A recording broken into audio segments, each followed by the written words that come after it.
ሰላም ሰላም ሰላም እንዴት ናችሁልን? ውድ የቻናላችን ቤተሰቦች ዛሬም በሌላ ቪዲዮ ተመልሰን መጥተናል። እንደምትመለከቱት አሁን የምንገኘው ወደ ኮልፌ አጣና ተራ አካባቢ ነው። እንደምታውቁት ይህ አካባቢ በጣም የሚገርም ፕሮጀክት እየተሰራበት ነው። የኮሪደር መንገድ ከዚህ በፊት አሳይቻችሁ ነበረ። ምናልባት የምታስታውሱት ከሆነ አሁን ላይ በጣም ብዙ ፕሮግረሶች እያሳየ ነው የሚገኘው። አሁን እንግዲህ አንደኛው ድልድይ ላይ ሆኜ ነው ማሳያችሁ። ይሄ መንገድ የነበረው የኮልፌ ቀለበት መንገድ የነበረው ነው። አሁን እንግዲህ የመንገድ አካፋዮቹ ተነስተው በምታዩት መልኩ እየተሰራ ነው የሚገኘው። በጎን በኩል ወደ ውስጥ በጣም ተቆፍሮ የተለያዩ ነገሮች እየተሰሩለት ነው የሚገኘው እንደምትመለከቱት። ከዚህም ባሻገር አዲስ እየተሰራ ያለውን ከአውቶቡስ ተራ ወደ 18 ማዞሪያ የሚወስደውን የድልድይ ፕሮጀክት እንመለከታለን። ስለዚህ እስከ መጨረሻው አብራችሁን ቆይታችሁ ይህን ግዙፍ የሆነ የኮሪደር መንገድ እንድትጎበኙ ስንል በአክብሮት እንጠይቃቸዋለን። ለቻናላችን አዳዲስ የሆናችሁ ቤተሰቦች ሰብስክራይብ በማድረግ እንግዲህ ቤተሰባችንን መቀላቀል እንዳትረሱ። እንዲሁም ቪዲዮ ለሌሎች ተደራሽ እንዲሆን ለቻናላችንም እድገት እንዲረዳን ላይክ እና ሼር በማድረግ አጋርነታችሁንም እንድታሳዩን ስንል በአክብሮት እንጠይቃችኋለን።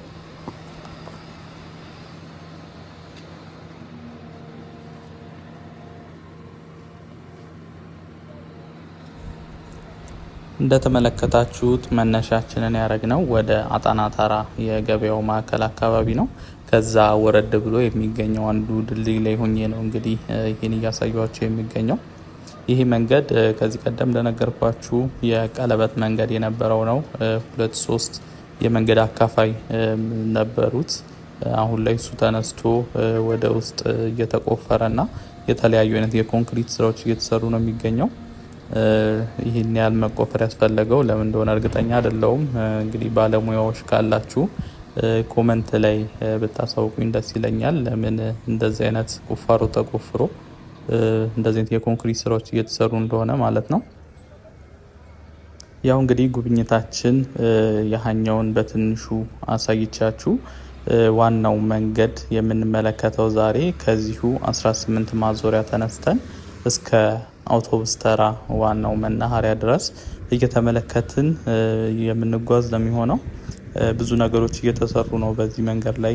ከዚህ በፊት ይሄ መንገድ በጣም ጠባብና መኪና የማያልፍበት መንገድ ነበረ።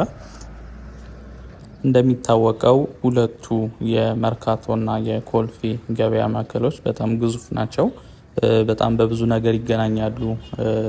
ኮኔክሽናቸው ግን በዚህ በመንገድ ምክንያት ቻሌንጂንግ ነበረ። ያሉትን መንገዶች በጣም ስራ ስለሚበዛባቸውና እንቅስቃሴውም ሰፊ ስለነበር የተጎዱ ነበሩ። አሁን ላይ እንግዲህ ይሄ መንገድ ሲጠናቀቅ የቀረረባቸው በጣም ይጨምረዋል። የንግድ ስራውንም በጣም የሚያቀላጥፈው ነው የሚሆነው።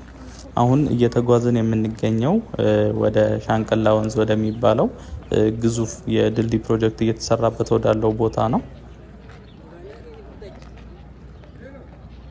ይህ መንገድ በጣም ጠባብ ነበረ። ከዚህ በፊት በጎንና በጎን ብዙ መኖሪያ ቤቶች ነበሩ።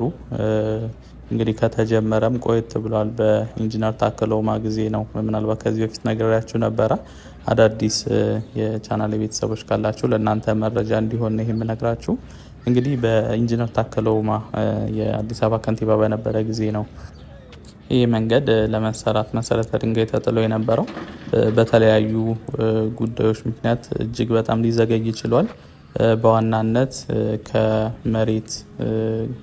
ከመሬት ጋር በተገናኘ ነዋሪዎችን የተለያዩ ቦታዎች የመውሰድና ከካሳና ከተለያዩ ከፍርድ ቤት ጉዳዮች ጋር በተገናኘ የመንገዱ ስራ በጣም ሊዘገይ ይችሏል።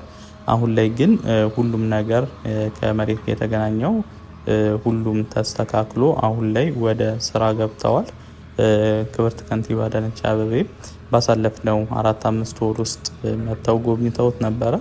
ከዛ በኋላ በጣም የሚያስገርም ለውጥ እያሳየ ነው የሚገኘው ይሄ መንገድ።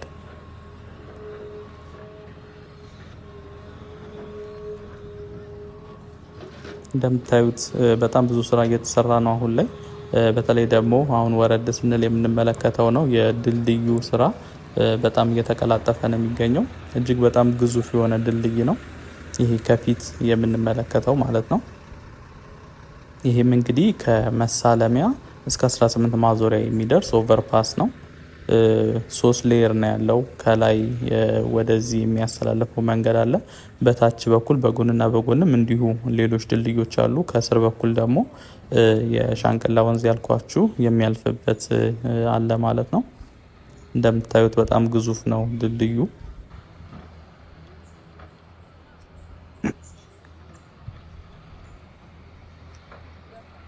ከውስጥ ሆነው እንግዲህ የተለያዩ ነገሮች እየሰሩ ነው የሚገኘው አሁን ላይ።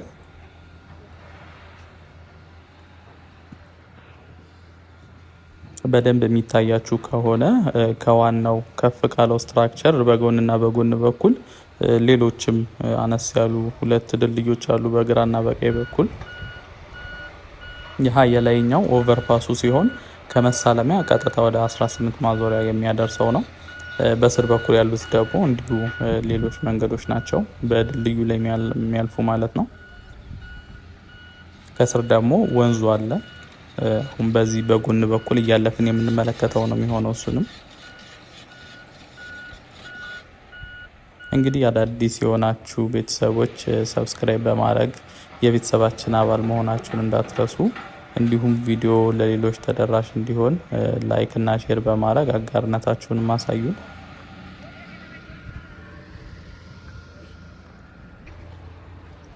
አሁን በጎን በኩል ድልድዩን ተሻግረን ወደ መሳለሚያ እንሄዳለን። ይቺ መንገድ በድልድዩ በጎን በኩል ያለች እጅግ በጣም ጠባብ የሆነች መንገድ ነች። ይሄ የወንዙ በስር በኩል የሚያልፍበት ያልኳችሁ ነው። እንደምታዩት በዛ በፊት ለፊት በኩል አለ። በዚህኛውም በእኛ ሳይድም እንዲሁ አነስ ያሉት 2 ድልድዮች አሉ።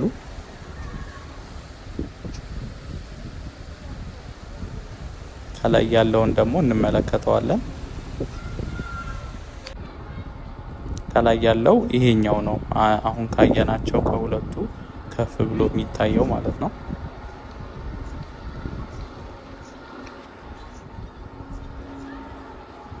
እንደምታዩት በጣም ግዙፍ ነው ድልድዩ። የመንገዱ ፕሮጀክትም በጣም ረጅምና ሰፊ ነው። ወደ 3.3 ኪሎ ሜትር የሚደርስ ነው እንግዲህ ከመሳለሚያ እስከ እንትን ድረስ ከ18 ማዞሪያ ድረስ ያለው።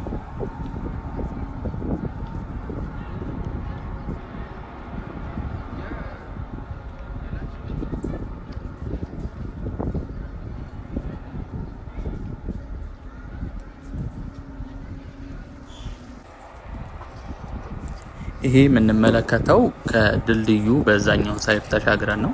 ቅድም እዛ ፊት ለፊት ነጫጭ ህንጻዎች ያሉበት ጋር ሆነን ነበር ስንመለከት የነበረው። አሁን ደግሞ ድልድዩን ተሻግረን በዚህኛው በመሳለሚያ ጫፍ በኩል ያለውን እያየን ነው የምንገኘው አሁን ላይ። በዚህም በኩል እንደምታዩት ከውስጥ በኩል ብዙ ነገሮችን እየሰሩ ነው የድልድዩን። ይሄም መንገድ እንግዲህ እስከ መሳለሚያ ድረስ እንዲሁ አክቲቭሊ እየተሰራ ነው የሚገኘው።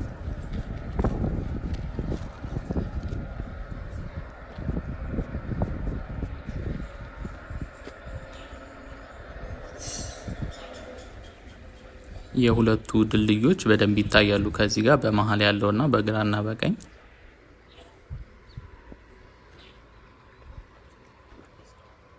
ይህን እየተመለከትን እስከ አውቶቡስ ተራ ድረስ የምንጓዝ ነው የሚሆነው። እስከ መጨረሻው አብራችሁን ቆይታችሁ እንግዲህ ይህን የአውቶቡስ ተራ እስከ 18 ማዞሪያ እየተሰራ ያለውን የፉልደት ፕሮጀክት እንድትመለከቱ ስንል በአክብሮት እንጠይቃችኋለን። ብዙ ነገሮች አሉ። እስከዛ ድረስ አብራችሁን ቆዩ። ለቻናላችን አዳዲስ የሆናችሁ ሰብስክራይብ ማድረጋችሁን እንዳትረሱ። እንዲሁም ቪዲዮ ለሌሎች ተደራሽ እንዲሆን ለቻናላችንም እድገት እንዲረዳን ላይክ እና ሼር በማድረግ አበረታቱን። መልካም ጉብኝት ይሁንላችሁ።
Hello.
İnşallah.